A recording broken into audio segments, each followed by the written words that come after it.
দিন শেষের এই সন্ধিক্ষণ অর্থাৎ যখন আলো আর অন্ধকারে মিলন ঘটে তা আমাদের সনাতন ধর্মে অত্যন্ত পবিত্র এবং অলৌকিক এক মুহূর্ত হিসেবে গণ্য করা হয়। আজকের ভিডিওতে আমরা আলোচনা করব এমন কিছু গুরুত্বপূর্ণ তথ্য যা আমাদের প্রত্যেকের ঘরে সুখ শান্তি এবং সমৃদ্ধি ফিরিয়ে আনতে সাহায্য করবে। এই ভিডিওটি একদম শেষ পর্যন্ত মনোযোগ দিয়ে দেখুন। ভিডিওটি ভালো লাগলে একটি লাইক এবং কমেন্ট বক্সে হরে কৃষ্ণ লিখতে কিন্তু একদম ভুলবেন না। চলুন তবে আজকের এই পবিত্র আলোচনা শুরু করা যাক। সন্ধ্যার সময় গুরুত্ব কতখানি? সনাতন ধর্মে সন্ধ্যার সময়কে কেবল একটা ঘড়ির কাঁটার পরিবর্তন হিসেবে দেখা হয় না, একে বলা হয় সন্ধিক্ষণ বা দুইয়ের মিলন মেলা। দিনের আলো যখন বিদায় নেয় আর রাত্রির অন্ধকার যখন ধীরে ধীরে প্রকৃতিকে গ্রাস করতে থাকে, ঠিক সেই মিলন মুহূর্তটি হলো সন্ধ্যা। এর গুরুত্ব বোঝাতে গিয়ে একটি সুন্দর উপমা দেওয়া যাক।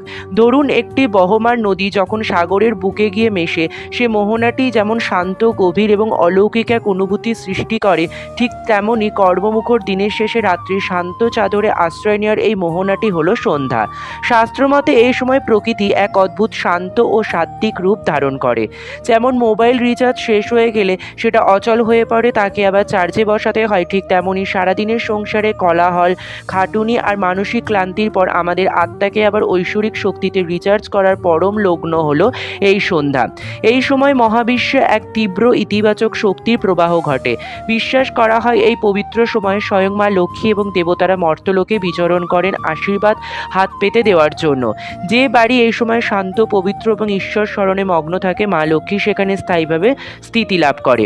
এই জাগতিক এবং আধ্যাত্মিক উভয় দিক থেকে সন্ধ্যার সময় গুরুত্ব অপরিসীম। এটি হলো নিজের ভিতরের অন্ধকারকে দূর করে ঈশ্বরের আলোয় নিজেকে সঁপে দেওয়া শ্রেষ্ঠ সময়।